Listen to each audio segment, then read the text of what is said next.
Welcome back to the Deep Dive. Our mission is always to take a stack of sources, articles, research papers, government reports, and really extract the most crucial knowledge, turning all that complexity into clarity. And today we are wading into some pretty dense territory. We are. We're looking at one of the most fundamental financial decisions faced by every single U.S. taxpayer.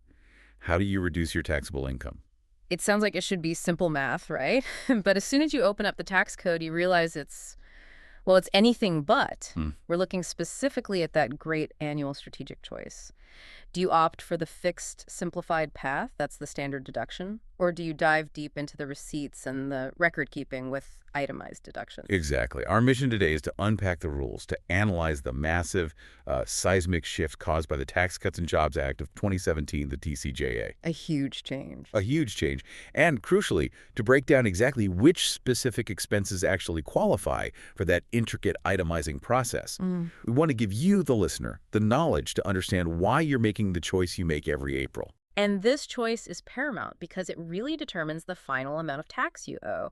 The core goal, mathematically, is to choose whichever option results in the lesser amount of tax payable. Simple enough. But the meta lesson here, which our sources really emphasize, is that the very existence of such a large and frankly complicated number of deductions is a direct result of policymakers' preference to pass policy through the tax code. That's the key takeaway right from the jump, isn't it? Yeah. Deductions aren't just arithmetic. They are deeply ingrained incentives. Exactly. I mean, we don't just deduct mortgage interest because it feels fair.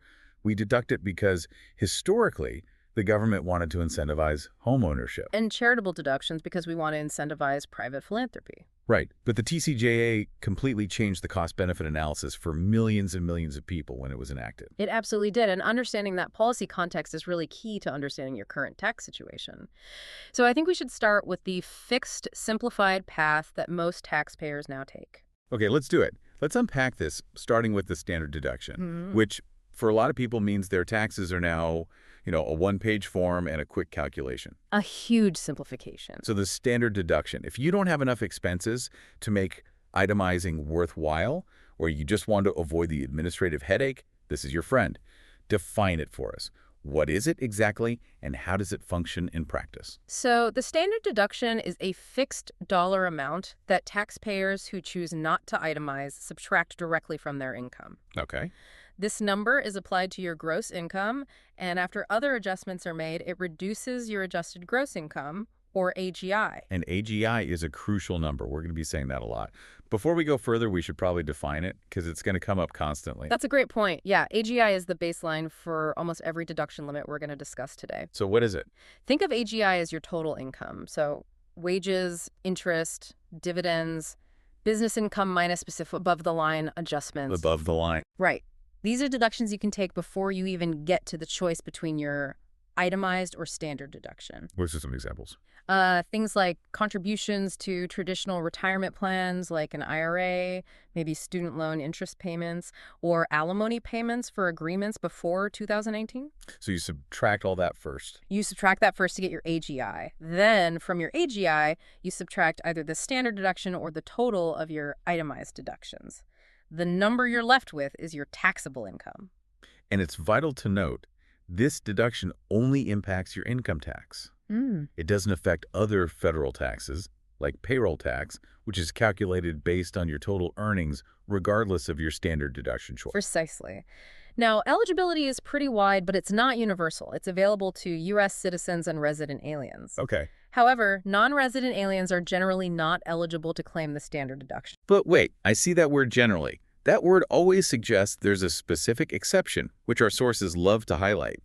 I see a fascinating little nuance mentioned here about F1 students from India. That's a perfect example of how specific and, frankly, weird the tax code can be. Right. While the default rule excludes non-resident aliens, certain tax treaties and agreements create these narrow little exceptions. For instance, specific visa holders, like F1 students from India, can sometimes use the standard deduction because of treaty provisions. These exceptions, though rare, they really illustrate that you can never assume a universal rule in the tax code. You always have to check the specific context, or in this case, the treaty itself. Okay, let's get into the history, because the TCJA didn't just tweak the standard deduction. It created an earthquake. The Tax Cuts and Jobs Act of 2017 implemented an immediate dramatic increase starting in the 2018 tax year. The jump was designed to achieve legislative simplification, and it was. It was truly stunning. For many Americans, it eliminated the incentive to itemize overnight. Literally overnight. Let's just look at the contrast for a married couple filing jointly, for example. Yeah. In 2017, the standard deduction was $12,700. 12.7. In 2018, just 1 year later, that amount nearly doubled, jumping to $24,000. That is an immediate gain of over $11,000 in untaxed income. I mean, if you're a young couple or someone who rents and doesn't have major medical costs, your itemized deductions would almost never exceed 24 grand. Exactly. You instantly switch to the standard deduction and your tax preparation complexity just plummeted. Yeah. And that floor for itemizing has been raised significantly ever since, and it continues to grow with inflation adjustments. If we look ahead at the projected figures, this trend just keeps going. What are we looking at? For a single filer in 2025, the standard deduction is projected to be $15,750. $15,750. For a married filing jointly couple in 2025, it's projected to reach $31,500. $31,500. That's a high bar. A very high bar. And for head of household, it's $23,625. So the message is clear. Yep. The barrier to entry for itemizing is now dramatically higher. I mean, if your total qualified expenses don't hit nearly $32,000 as a married couple, you're taking the fixed path. You are. And this is a massive simplification for the majority of the country. But it also means that many people who used to benefit from certain smaller deductions, which we'll get into later, they no longer get any benefit at all. That's the trade-off. However, the basic deduction isn't the final number for everyone. We need to introduce the nuance of additional standard deductions. Right. It's not just one fixed amount for your filing status. The government adds amounts for specific conditions. Exactly. Additional amounts are tacked onto the standard deduction for two key conditions: age, so being 65 years or older, and blindness. And this applies to both the taxpayer and, if you're filing jointly, their spouse, right? Correct. And it's cumulative. So if you meet 4 conditions between the two of you, say you're both over 65 and one of you is blind, you could get 4 extra increments. You get all 4. Correct. Okay. Let's quantify this using 2023 data for clarity. For most filers, an additional $1,500 is added for each applicable condition. Okay, $1,500. But here's a typical example of tax code complexity. The source specifies that for unmarried individuals who are not a qualifying surviving spouse, that additional amount is higher. It's $1,850 per condition. Why the higher amount for the unmarried filer? Is that like an attempt to balance out the benefit that a married couple gets from having 2 people who could potentially qualify? It's an attempt to provide slightly more targeted relief to single seniors who don't have a spouse to share expenses or deductions with. The code is trying to distribute the financial relief, equitably, even if the resulting numbers feel a little arbitrary. Let's run the numbers on those illustrative examples to really drive home how significant this elderly and blindness bonus can be. Let's stick with 2023 figures. Okay, take a 70-year-old single individual.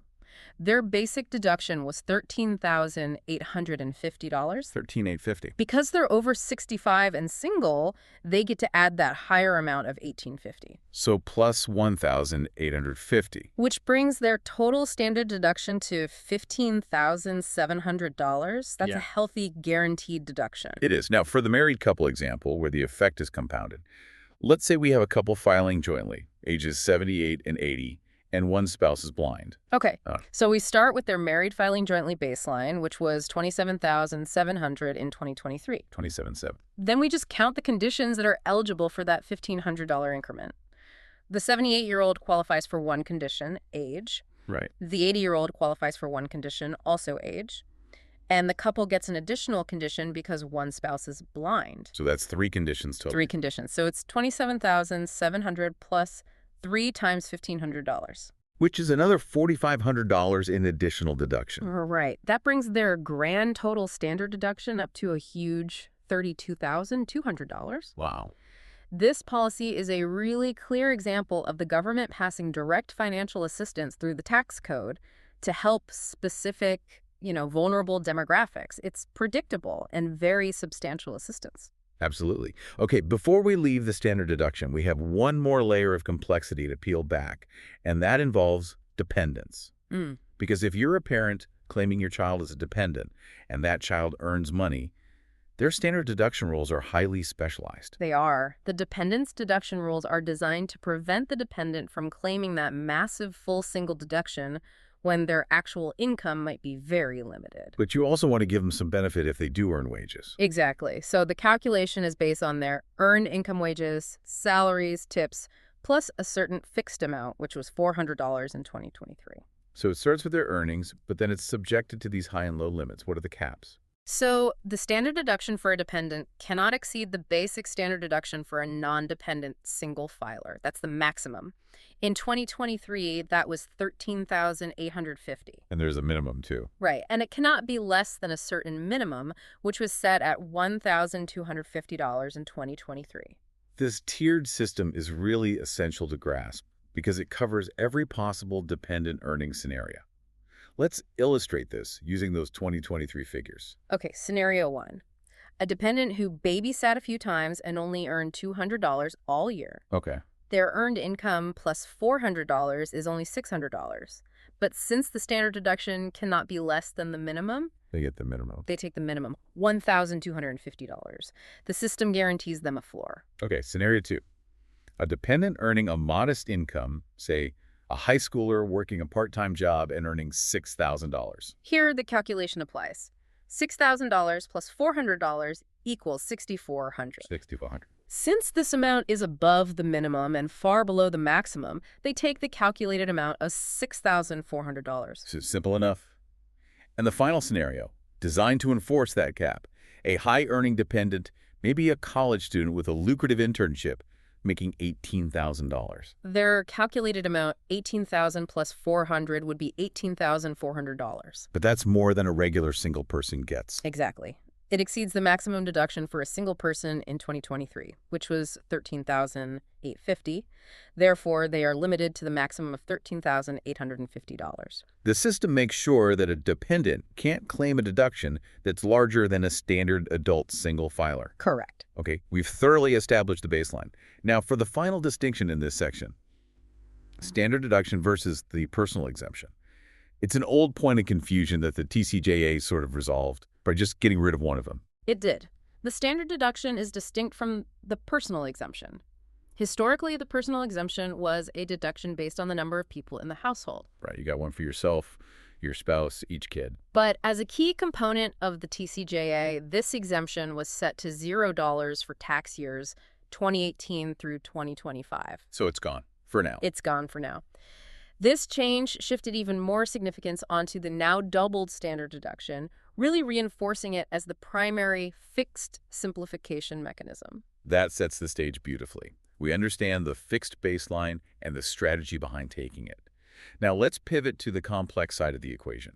Itemized deductions and the strategic thinking you need to use them. All right, so itemized deductions are specific eligible expenses that you claim on your federal tax return to decrease your taxable income, and they are used in place of the standard deduction. So after you calculate the total amount of all your specific itemized expenses, your medical bills, your charity, your mortgage interest, you arrive at one single number. This brings us to the core comparison. Correct. You just compare the total of your itemized deductions to your applicable standard deduction amount, and you choose the greater of the two. That's a straightforward calculation. It is. But the decision involves a number of practical and strategic considerations that go way beyond just simple arithmetic. The first, and maybe the most frustrating one for the average person, is substantiation. Itemizing is a real commitment to record keeping. It absolutely is. Itemizing requires maintaining records receipts, canceled checks, donation letters to substantiate all claimed expenses. This is a massive administrative burden. Right. If your calculated itemized total is, say, only $1,000 more than your standard deduction, many financial advisors would just tell you to choose the standard deduction. Just to avoid the headache. Just to avoid the complexity and the time cost of tracking all those records for 7 years. And then the simplicity factor is huge. Yeah. Choosing the standard deduction avoids the complexity of preparing the longer Form 1040 and the associated Schedule A. That's where you list all these itemized details. For taxpayers who are trying to file quickly and efficiently, This avoidance of Schedule A is often worth more than a minimal tax reduction. Absolutely. But we also have to discuss a critical strategic trap related to filing status that catches a lot of married couples off guard. Ah, the married filing separately trap. This is a preventative measure by the IRS. If you file as married, filing separately, and your spouse chooses to itemize their deductions, you are automatically locked into itemizing as well. You're stuck. You are. If your spouse itemizes, you must either itemize or claim 0 as your standard deduction amount. So why do they do that? This rule exists specifically to prevent a couple from, shifting all their high deductible expenses onto one spouse to hit that itemization threshold, while the other spouse simultaneously claims the large standard deduction. I see. So you can't double dip. You can't. You have to coordinate your strategy if you file separately. That is a classic example of the tax code closing a loophole before it can be exploited. Now, what about the audit factor? The sources highlight that the certainty provided by the standard deduction is really invaluable. The amount of the standard deduction generally cannot be changed following an audit unless your underlying filing status changes. It's a solid It's a thing. fixed, secure number. Itemized claims, however, are inherently subject to scrutiny because the IRS can challenge the legitimacy or the substantiation of any expense you claim. So choosing the standard deduction drastically reduces your audit risk. And your adjustment exposure, yes. Okay, here is where we hit the high income aha moment that often gets glossed over. The alternative minimum tax, or AMT. This is a parallel tax system that throws a huge wrench into the itemization versus standard deduction comparison. The AMT consideration is crucial for those in higher income brackets. The AMT is a separate tax calculation designed to ensure that high-income taxpayers pay at least a minimum amount of tax, regardless of how many deductions or credits they claim under the regular tax system. And the massive problem here is that the standard deduction Is not allowed when calculating the alternative minimum tax. It just disappears. that is a critical distinction. So if Yeah. you take the standard deduction for your regular income tax calculation, that deduction simply vanishes when you calculate your liability under the AMT system. Exactly. You could have a potentially huge tax liability under the AMT with 0 deduction. Wow. Furthermore, the AMT calculation disallows many itemized deductions too, like the entire SALT deduction and most miscellaneous items. However, There are some that are allowed. yes, certain deductions are allowed under the AMT, notably qualified home mortgage interest and medical expenses that exceed 10% of AGIA, higher threshold than the regular tax calculation, but still something. So if you choose the standard deduction, you don't even have the opportunity to claim the few deductions that the AMT allows because you never documented them on a Schedule A. Exactly. For taxpayers subject to the AMT, itemizing may be strategically better, even if the total itemized amount is slightly less than the standard deduction. That seems counterintuitive. It does. But by itemizing for regular tax purposes, they generate a Schedule A that documents their deductible expenses. This documentation is then available for the AMT calculation, potentially allowing them to deduct those few permitted items, like mortgage interest, which then lowers their AMT liability and reduces their overall final tax bill. Wow. So choosing the lower deduction could actually be the optimal strategy if you fall into the AMT trap. It can be. That perfectly illustrates the tax strategy isn't always about maximizing the number. Sometimes it's about having the right documentation available for a secondary parallel calculation. That's the subtlety the tax code enforces. And finally, let's quickly reiterate the timing rule. Right. Deductions are reported in the tax year the expenses were paid, not when they accrued or when the service was rendered. That's right. Whether it's an annual membership fee you paid in December for the following year or a property tax installment, the year the check cleared or the payment was processed dictates the deduction year. It's simple, but it's often overlooked. That strategic overview is complete. Now, let's get specific and tackle the major categories of itemized deductions, starting with the two largest drivers for most Americans, housing and health. For decades, the ability to deduct expenses related to your home has been the #1 reason taxpayers itemize. We start with the mortgage loan interest expense, which is a classic example of passing policy incentivizing homeownership through the tax code. And this deduction covers interest paid on debt you incurred to purchase, build, or substantially improve up to 2 homes, a primary and a second residence. But the limits are where the TCJA drew a heavy line in the sand, based entirely on when the loan was originated. That cutoff date, December 15th, 2017, is crucial. For loans taken out on or before that date, the rules were far more generous. Taxpayers could deduct interest on up to $1 million in acquisition debt. $1 million. That was a massive subsidy, particularly for those with very expensive It homes. was. And the pre-TCJA rules were even more generous because they allowed for home equity loan interest deduction without restriction. That's right. Before the cutoff, you could deduct interest on up to $100,000 in home equity debt, regardless of how you used the funds, a car, a vacation, paying off credit cards. But if you took out a new mortgage after December 15, 2017, those limits tightened considerably. The deduction is now limited to interest paid on up to $750,000 in acquisition debt. That's a 25% drop in the deductible principal amount. And critically, for post-TCJA loans, the ability to deduct interest on home equity loans was generally eliminated unless those funds were used specifically to substantially improve the property securing the debt. So if you take out a HELOC to pay for college tuition today, that interest is no longer deductible. It is not. This was a targeted move to reduce tax expenditures related to expensive housing, particularly in high-cost areas. It effectively means the government decided it would no longer subsidize borrowing against home equity for general consumption, only for further investment in the home itself. That's a very clear policy signal. And within this category, we also have to detail discount points. These are prepaid interest fees you pay to the lender at closing to secure a lower interest rate. What's the accounting difference here? The key is immediate deduction versus amortization. Points paid upon the acquisition of the home are immediately deductible in the year the home is purchased. So you get a big benefit right away. A significant cash flow benefit, yes. However, if you pay points on a refinance of an existing loan, the IRS views that as a cost incurred over the new life of the loan. Therefore, the points must be amortized. Meaning you have to spread them out. Deducted in equal parts over the entire lifetime of the new loan, which could be 15 or 30 years. That is a staggering difference. An immediate write-off of, say, $5,000 in points versus spreading that same $5,000 out over 3 decades, it really changes the math when deciding whether to refinance. It does. Okay, moving from housing to local government taxes, we encounter the state and local tax deduction, or SALT. This is the itemized deduction that generated the most political heat after 2017. The SALT deduction used to be unlimited.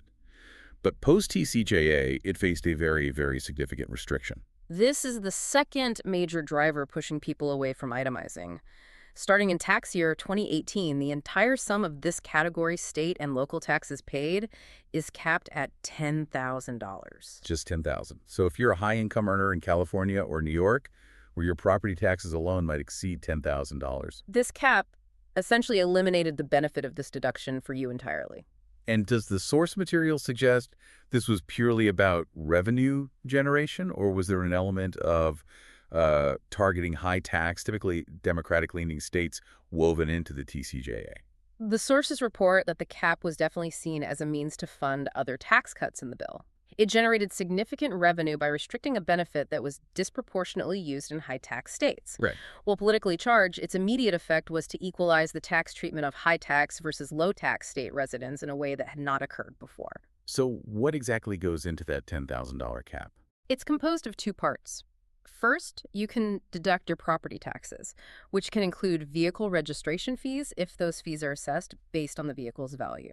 Okay. Second, you get a choice. You can deduct either the state income tax you paid during the year or the state and local general sales taxes you paid. You have to choose one. You can't claim both. So if I live in Texas, which has no state income tax, I'm clearly choosing the general sales tax route. Yeah, right. Absolutely. The IRS actually provides tables and calculators to help taxpayers in low or no income tax states estimate their general sales tax deduction because, keeping receipts for every single purchase is impractical. So the calculator helps you get an equitable deduction. Exactly, compared to those claiming state income tax. And just as important, what is explicitly not deductible under SALT? This category does not include use taxes, excise taxes on specific goods, or any fines or penalties. Traffic tickets, for instance, are not deductible, even if they're levied by a local municipality. Okay, let's transition now to health, which is another major itemized category, but one with a notoriously high barrier to entry: medical expenses. This deduction is designed not for routine costs, but specifically to provide relief for those facing catastrophic medical costs. The hurdle is that only expenses that exceed 7.5% of the taxpayer's adjusted gross income, AGI, are deductible. The sources noted the TCJA temporarily reduced this floor from 10% back down to 7.5% starting in the 2018 tax year. Why do they set the floor so high? It's a policy choice to limit the tax subsidy to genuine hardship. The government's essentially saying they expect you to absorb your first 7.5% of AGR in medical costs yourself. So it's for extraordinary circumstances. It ensures that the tax benefit is focused on acute, extraordinary financial burdens, not the deductible or co-payments that most people budget for. Let's walk through the calculation example because it shows how much of your actual expenses are absorbed by that floor. Okay, consider a taxpayer with an AGI of $20,000 and total medical costs paid of $5,000. Okay. First, the floor calculation.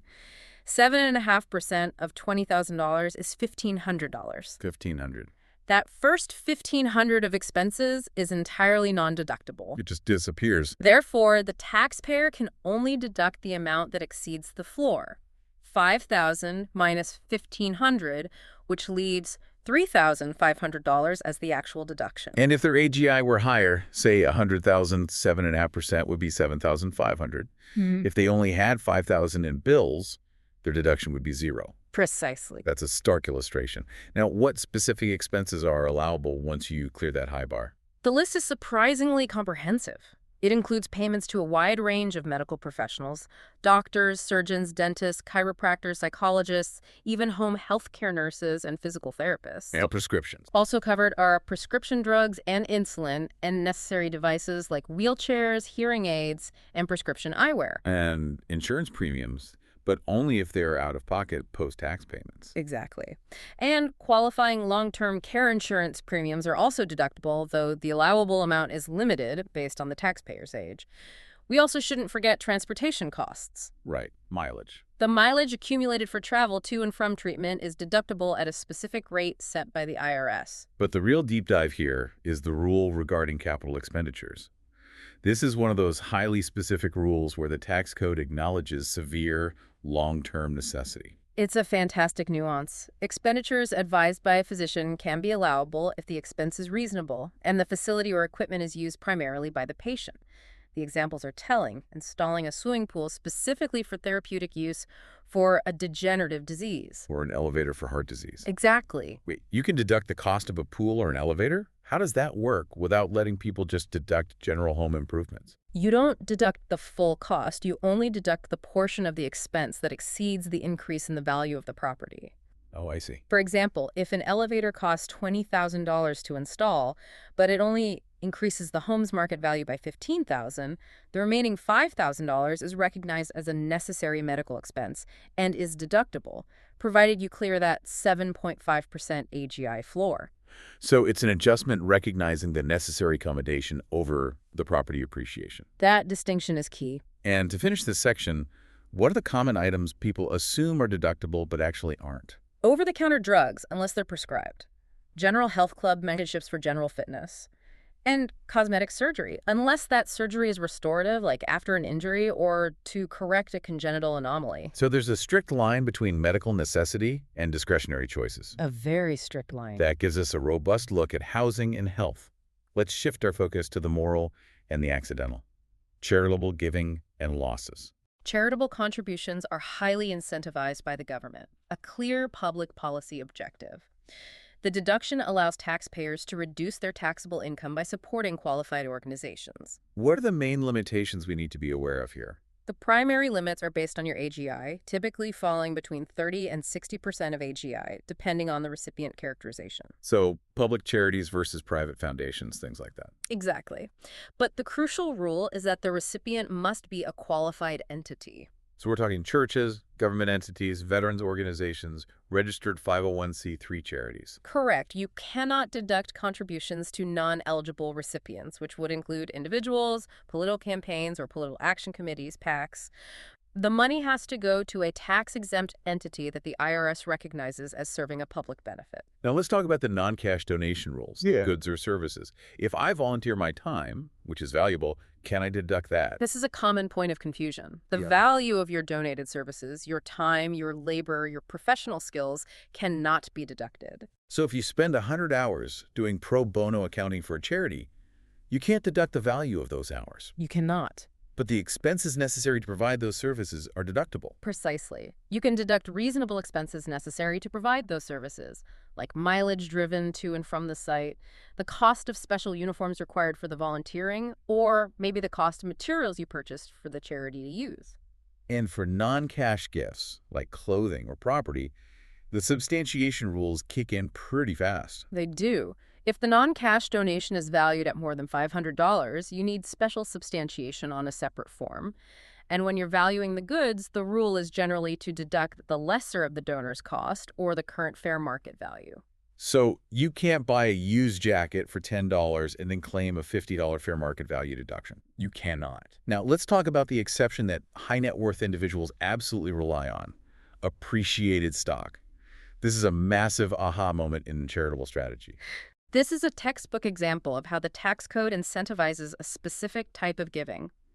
If you donate appreciated stock that you have held for longer than a year, the deduction is the full fair market value of the stock on the date of the donation.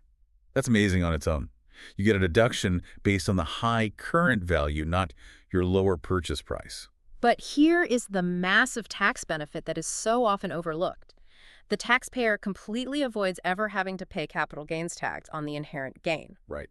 Had you sold the stock first, you would pay capital gains tax on the profit and then donate what's left. By donating the stock directly, you get the full market value deduction and you completely sidestep the capital gains liability. A double benefit. A huge double benefit that makes giving long-term appreciated assets highly strategic. It's the ultimate win-win scenario for tax efficiency. Okay, moving on to the less voluntary category: casualty and theft losses. This covers sudden, unexpected losses to property. And this deduction is incredibly hard to utilize now because of the high financial floors imposed on it. It's essentially limited to declared disaster-level events. That's the practical reality. The loss has to exceed a double threshold. First, there is a per-event floor, which was set at $500 starting in tax year 2009. Second, and much higher, the aggregate loss must exceed 10% of the taxpayer's AGI. You have to clear both. So if I have an AGI of $150,000, 10% is $15,000. If I lose $16,000 worth of property in a theft or fire, the first $15,000 is non-deductible because of the AGI floor. Correct. Then of the remaining $1,000, I subtract the $500 per event floor. I am left with a mere $500 deduction, even though I lost $16,000. That's the severity of the restriction. The source mentions the specific context of Hurricane Sandy facilitating amendments to 2011 tax returns for taxpayers in declared disaster areas of Connecticut, New Jersey, and New York. So when the president declares a major disaster area, these strict limitations are sometimes eased. Or the timing rules are adjusted, reinforcing that this category is primarily geared toward federal disaster relief, not routine insurance deductibles or common losses. Our final category is the strangest itemization rule because it's entirely dependent on whether you won money: gambling losses. This rule is highly specific and often misunderstood. Gambling losses are only deductible to the extent of gambling income. You can itemize losses, but they can never reduce your other forms of income, like your salary, investment returns, or business profits. This prevents a taxpayer from claiming they are gambling their way to a zero tax bill. Exactly. Let's look at the cap using the examples. Scenario 1. A person wins $1,000 in various lotteries and games during the year and loses $800 playing poker. Okay. They report the $1,000 income, and they can deduct the $800 loss, resulting in $200 of net gambling income subject to tax. Perfectly fine. Scenario 2. The taxpayer wins $3,000 but loses $3,500 over the year. They report the $3,000 income. They can only deduct $3,000 of the losses against that income. And the other $500. The remaining $500 excess loss is not deductible. It cannot be used against other income, and it cannot be carried forward. It simply vanishes for tax purposes. That is harsh. The only exception, this sources note, is if you are deemed a professional gambler. Yes. For a professional gambler, the activity is treated as a business. They can deduct losses from other income, but they have to treat the activity like a business, including deducting relevant business expenses like travel and training. It's a completely different legal and accounting structure. We've covered the major categories that survive the TCJA with their benefits intact, or mostly intact. But now we have to turn to the category that was almost entirely eliminated, which heavily contributed to the success of the new higher standard deduction. The curious case of miscellaneous itemized deductions. This category used to be a source of immense complexity and, frankly, frustration for the upper middle class, particularly salaried professionals. It was defined by a severe limitation known as the 2% floor, or as we called it, the 2% haircut. That name perfectly describes the feeling of losing part of your deduction before it even counts.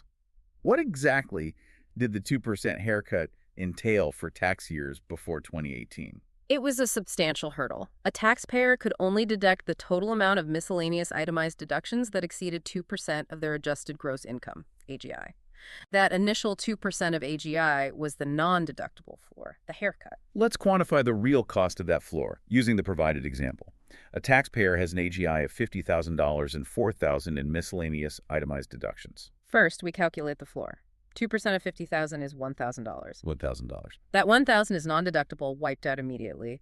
Therefore, the taxpayer could only deduct $3,000. That's the $4,000 in expenses minus the $1,000 floor. So even with $4,000 in costs, they only get a deduction for $3,000, and that's only if they clear the higher standard deduction threshold anyway. Exactly. The combination of the 2% floor and the standard deduction meant that this entire category was often useless for the average employee, and that's precisely why the entire category became a major target for simplification. So the TCJA didn't just trim the hair. It scalped the entire category. Per the law, miscellaneous itemized deductions were completely suspended. They are not deductible for tax years 2018 through 2025. This is a massive change because it eliminated expenses that many people viewed as necessary costs of employment. Who was hit hardest by this suspension? Primarily salaried employees who incurred unreimbursed work-related expenses. Think of the traveling salesperson, the consultant, or the teacher who buys supplies out of pocket. Before 2018, they could potentially deduct those costs. Now they get zero benefit. Let's look at some of the key now suspended deductions because these are expenses people still incur, but now without any relief. The list is long, but here are the most impactful. First, unreimbursed work-related expenses. This was a huge one, covering job-related travel, professional continuing education. That with a big caveat. Right, provided the education didn't qualify the taxpayer for a new line of work. For instance, an engineer taking a course in advanced coding was deductible, but a teacher going to law school was not. Okay, what else? Job-related clothing or equipment.